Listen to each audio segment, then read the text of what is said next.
하나님 말씀입니다. 요엘 2장 28절부터 32절까지입니다.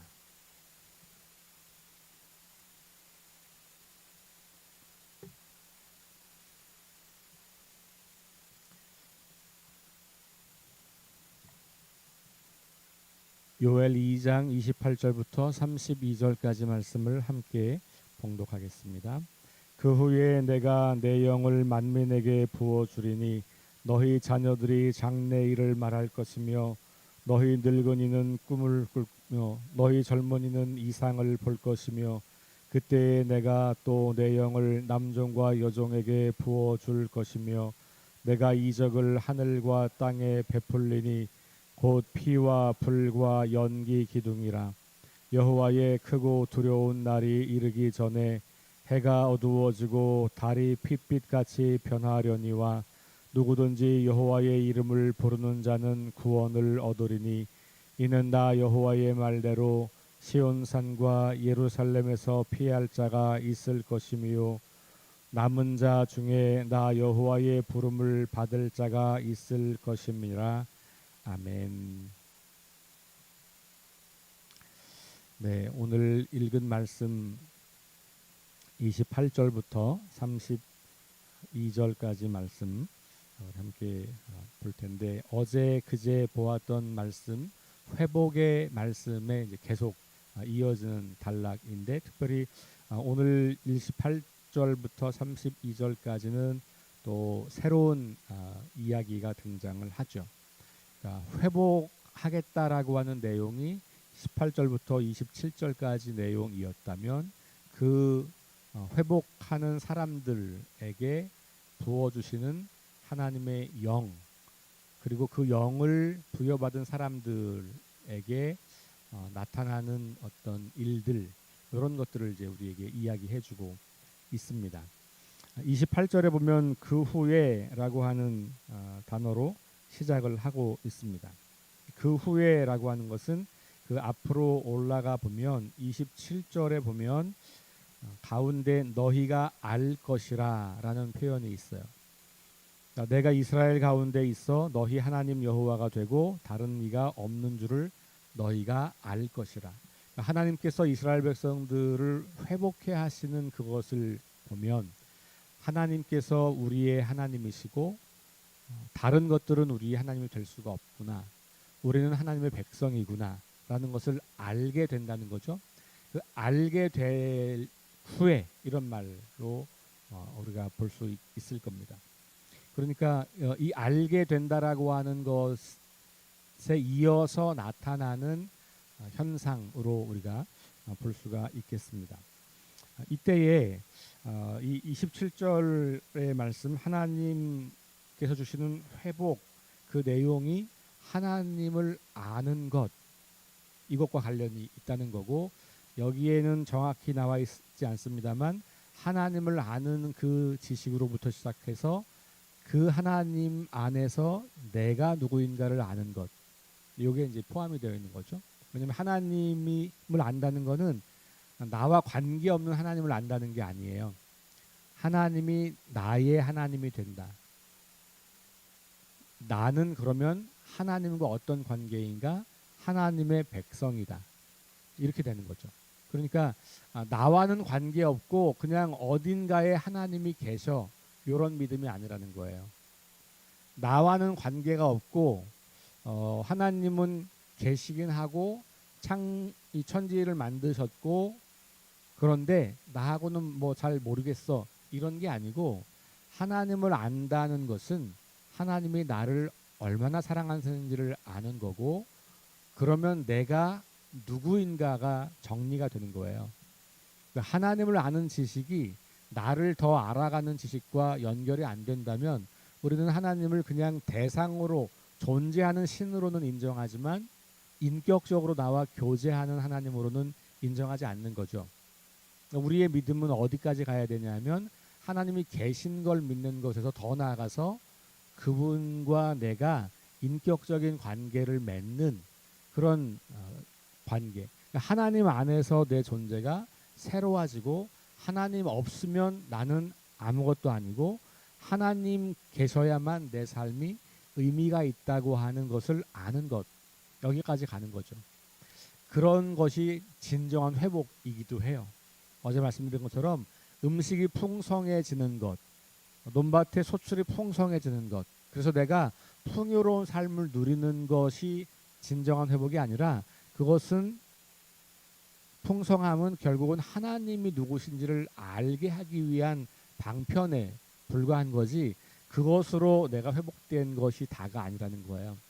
그러니까 하나님과의 관계의 회복은 내 삶에 뭔가 좋은 일이 생기는 것만이 아니라, 내 삶의 곤경과 문제가 사라지는 것만이 아니라, 그런 사건을 통해서 하나님을 더 깊이 알아가고 나 자신이 그 하나님 안에서 더 분명한 정체성을 갖게 되는, 이런 것이 진정한 회복의 내용이 된다는 것이죠.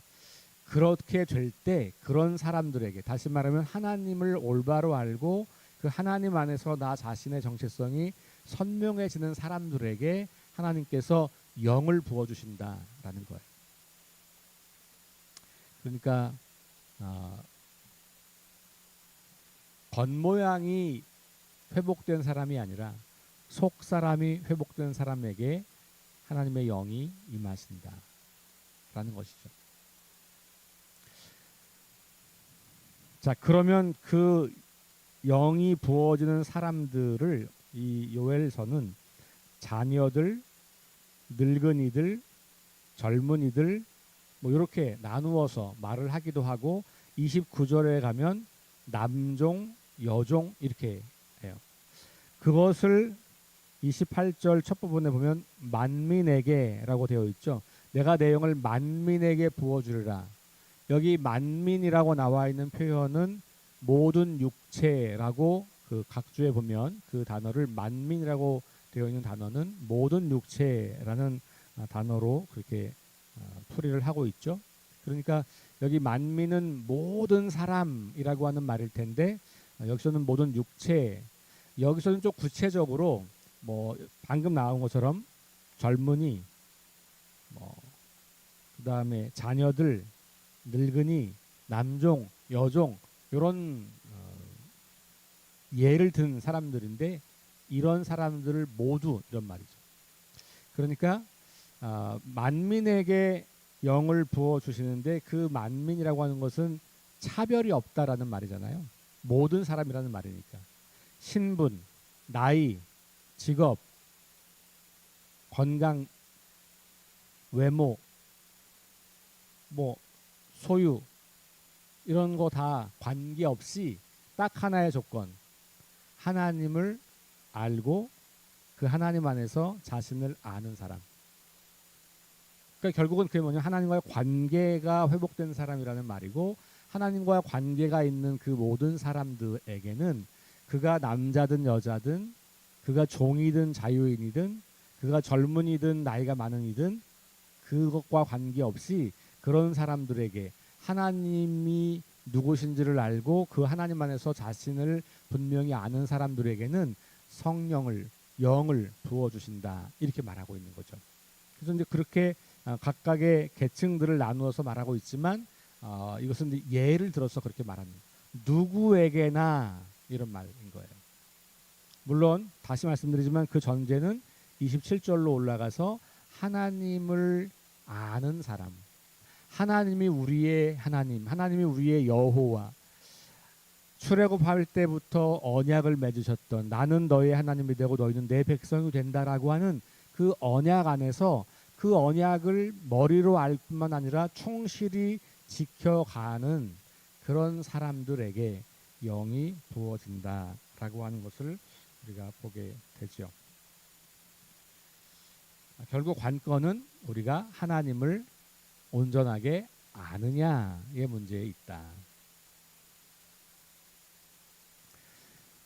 자, 그런데 여기 보면 이제 자녀들은 장래일을 말하고, 늙은이는 꿈을 꾸고, 젊은이는 이상을 본다라고 해서 장래일을 말하고 꿈을 꾸고 이상을 본다고 세 다른 번역이 있습니다만, 의미상으로는 다 같은 이야기예요. 동어 반복을 피하는 것이죠. 모든 사람에게 영이 임하면 그들이 무엇인가 지금은 우리 육신의 눈으로는 볼 수 없는, 지금 당장은 보이지 않는 그 어떤 것을 보게 된다는 거예요. 그게 젊은이든 늙은이든 자녀들이든. 그러면 여기서 말하는 장래일 혹은 뭐 꿈을 꾸는 것 혹은 이상을 보는 것, 이거는 뭘 말하는 건가? 내가 원하는 어떤 것, 미래를 점친다는 말이 아니라 하나님이 행하실 일들을 보게 된다는 것이죠. 왜냐하면 성경에서 말하는 예언이라고 하는 것은 늘 하나님께서 말씀하시는 것을 듣고 그 하나님께서 주시는 선물이거든요. 그러니까 하나님이 어떻게 행하신다는 것을 알아가는 거예요. 근데 지금 이 땅을 살아갈 때는 도무지 그게 잘 보이지 않는 것이죠. 우리 육신의 눈을 가지고 세상을 볼 때에는 하나님의 일하심이 안 보일 수 있어요. 그런데 우리는 믿음을 가진 사람이니까 하나님이 어떻게 일하시는지를 성경을 통해서 배웠고 내 삶 속에서 일어나는 것들을 성경을 통해서 해석해 보니 하나님은 지금도 일하고 계시고 지금도 내 삶에 역사하고 계시다는 걸 알아요.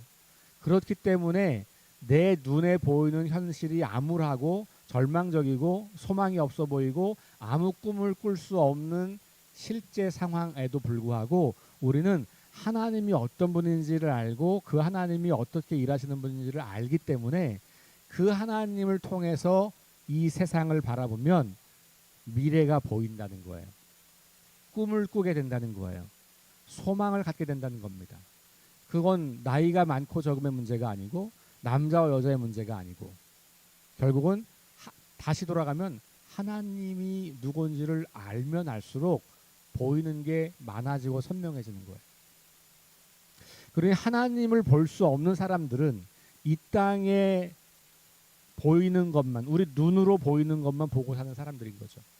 그런 사람들을 땅의 사람들이라고 말하는 거예요. 그런데 우리는 하늘의 사람들, 그러면 우리가 뭐 붕붕 떠서 있는 그런 사람들이 아니라 이 땅을 살아가지만 하나님의 일하심을 보는 사람들.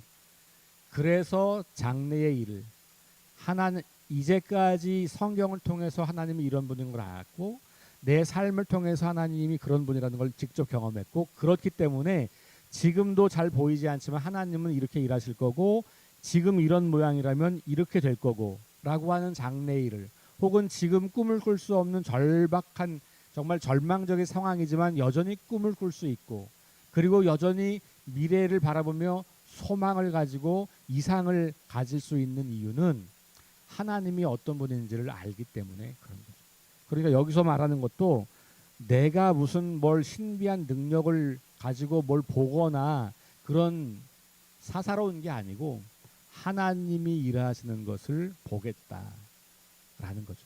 그러니까 여러분들도 우리들도 하나님이 일하시는 게 선명해지면 선명해질수록 지금 마주하고 있는 문제 앞에서도 우리는 절망하지 않고 소망을 갖게 되는 거예요.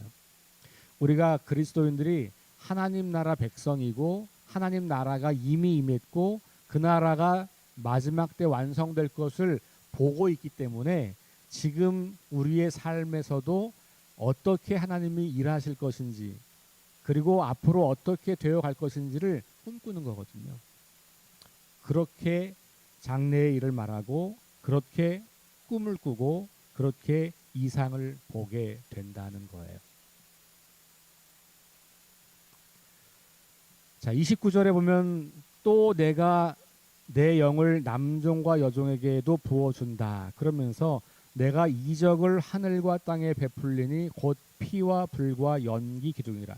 자, 회복을 말씀하시는 중에도 심판을 또 말씀하세요. 그렇죠? 그러니까 심판을 철회하는 회복이 아니에요. 하나님의 심판, 이 이스라엘 백성들에게 심판을 이야기하셨잖아요. 그러니까 심판을 물론 사실 여기서는 이제 이미 진행된 메뚜기 때의 습격을 하나님은 심판으로 이제 말씀하신 거니까 심판이 사라진 게 아니잖아요. 그렇죠? 심판이 있는 거고 그 심판이 지나가고 나면 회복이 있는 거예요. 그래서 우리는 하나님의 사랑과 은혜 안에 하나님의 그 심판이 있다는 것을 알게 되는 것이죠. 자, 그래서 그렇게 피와 불과 연기 기둥 뭐 이런 것들이 다 그 심판을 말하는 거고 31절에 보면 크고 두려운 날 이런 말도 다 심판과 관련된 말씀을 하시는 거고 그것이 이르기 전에 해가 어두워지고 달이 핏빛같이 변하려니와 뭐 이런 말들이 있는 거예요.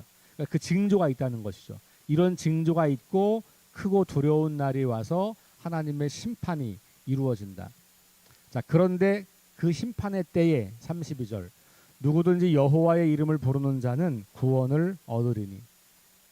그러니까 이거는 맥락 없이 나오는 이야기가 아니라 요엘서의 맥락에서는 하나님께서 크고 두려운 날을 일으켜 행하실 때 그때에 그 심판 가운데에 주님의 이름을 부르는 자들. 그럼 이 말은 뭐예요? 그냥 주님 이렇게 부르는 자들을 말할까요? 아니죠. 앞으로 올라가면 하나님이 누구신지를 알고 그 하나님을 신뢰하고 그 하나님을 따르는 사람을 말하는 거예요. 주의 이름을 부른다고 하는 것이 그냥 입술로만 외치는 것이라고 볼 수가 없는 것이죠. 그런 사람들이 구원을 얻는다라고 말하면서 이는 나 여호와의 말대로 시온산과 예루살렘에서 피할 자가 있을 것이며 자, 심판이 있는데 그 심판을 피할 자가 있다는 거예요. 심판을 면할 자가 있다는 겁니다. 그러니까 심판은 온 거예요. 그런데 어떤 사람에게는 그 심판이 심판의 그때에 심판을 피할 수 있는 사람이 있다는 거예요. 그런 사람을 뭐라 그래요? 남은 자라고 해요. 여호와의 부름을 받은 자라고 하기도 해요. 뒤에 보면. 그러니까 그런 사람이 있다는 것이죠. 그러니까 요엘서의 맥락으로 보자면 이 메뚜기 때가 지나가서 온 땅이 다 황폐화되고 하나님께서 이 이스라엘을 심판하신 거죠. 그런데 그 중에도 여전히 누가 있다? 남은 자가 있다. 하나님의 부름을 받은 자들이 있다. 피할 자가 있다.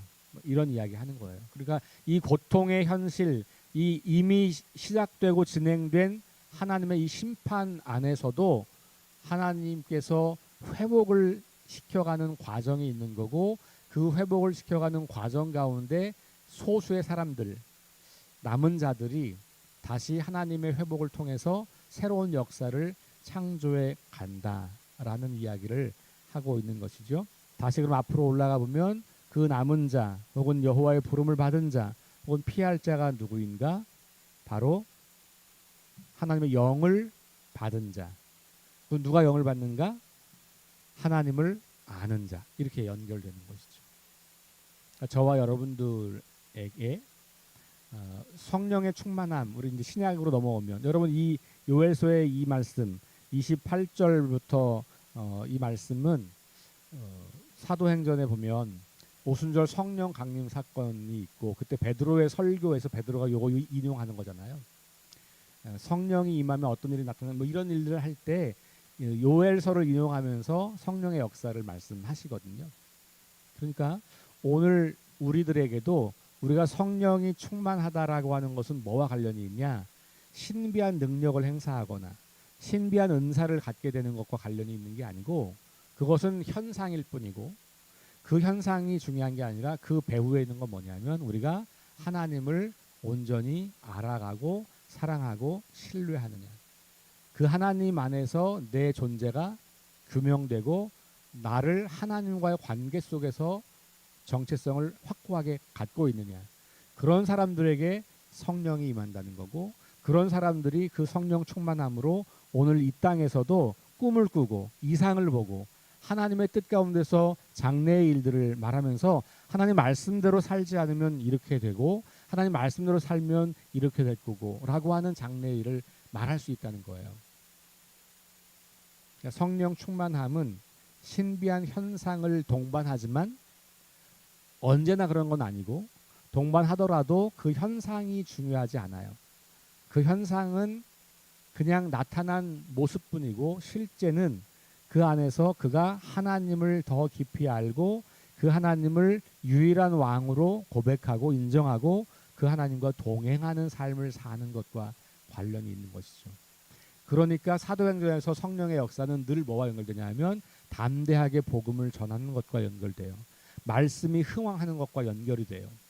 왜냐하면 그들이 박해 속에서도 고난 속에서도 그러니까 눈으로 보는 때는 소망이 없고 꿈을 꿀 수 없고 낙심할 수밖에 없는 상황인데 그들은 꿈을 꾸며 장래일을 보며 이상을 가지고 주의 복음을 전하죠. 순교의 죽음을 맞이하며 그랬을 때 하나님이 하나님의 교회들을 점점 세워가고 말씀을 흥왕하게 하고 구원받는 숫자를 늘어나게 하셨다. 이게 사도행전 성령 역사의 결과예요. 그리고 그걸 위해서 성령이 임하신 거죠. 방언을 위해서 온 게 아니에요.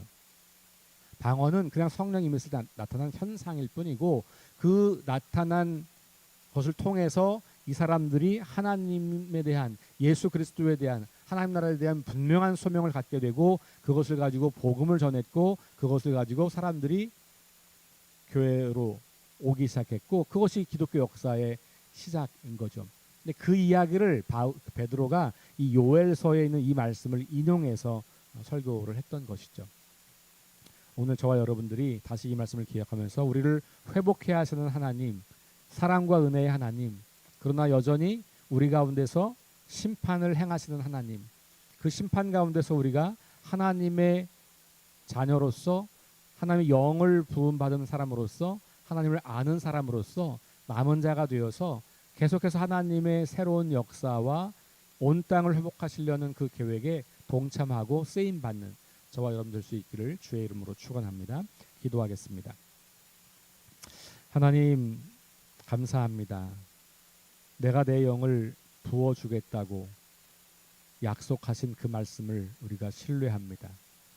하나님이 우리의 구원자이시고 하나님이 유일한 왕이시며 하나님만이 우리 삶의 주인 되심을 알고 고백하고 그 믿음 안에서 나 자신이 누구인지를 정의 내리는 사람들에게 성령을 주신다고 말씀하신 요엘서의 이야기를 귀담아 듣습니다.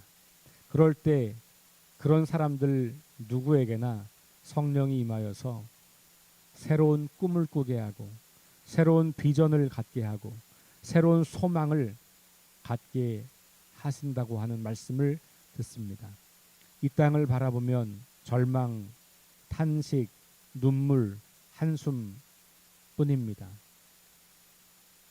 꿈을 꿀 수 없고 좌절할 수밖에 없고 하나님의 일하심도 잘 보이지 않는 그런 시대를 살아가고 있습니다.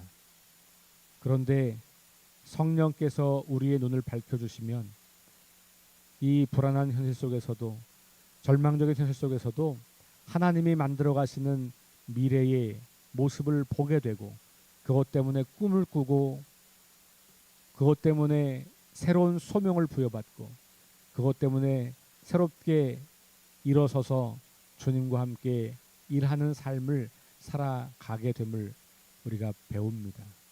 오늘 이 시대에 우리가 그런 사람들 되기를 원합니다. 우리 안에 성령님 충만하게 역사하시고 그리하여 우리를 통하여서 이 시대에 하나님 나라를 꿈꾸게 하는 귀한 일들을 잘 감당하도록 인도하여 주옵소서. 하나님을 계속해서 알아가고 배워가고 또 그 사랑하고 신뢰하는 가운데 우리가 하나님과의 관계가 온전하게 회복되고 성장하여 하나님의 백성답게 거룩한 인생 살아가고 꿈꾸는 인생 살아갈 수 있도록 인도하여 주옵소서. 그래서 오늘 이 시대에는 하나님의 대안이 바로 우리들, 이 땅의 교회들이 되는 것을 기억하며 날마다 감사와 기쁨으로 그 거룩한 삶을 살아갈 수 있도록 인도하여 주옵소서. 예수님 이름으로 기도합니다. 아멘. 우리 함께 합심해서 기도합니다. 6가지 기도 제목. 하나님 말씀을 기준 삼고 성령의 능력을 의지하게 하소서. 거룩한 습관을 형성하여 균형 있는 성장을 이루게 하소서. 다음 세대에게 하나님 나라 복음을 전수하게 하소서. 질병, 전쟁, 자연재해, 가난, 억압으로 고통당하는 사람들을 치유하여 주소서. 창조 질서 회복을 위해 힘쓰게 하소서. 하나님의 이름이 거룩히 여김을 받고 하나님의 나라가 이곳에 임하며 하나님의 뜻이 이 땅 위에 이루어지게 하소서. 우리 합심해서 기도하시고 개인 기도하고 돌아갑니다.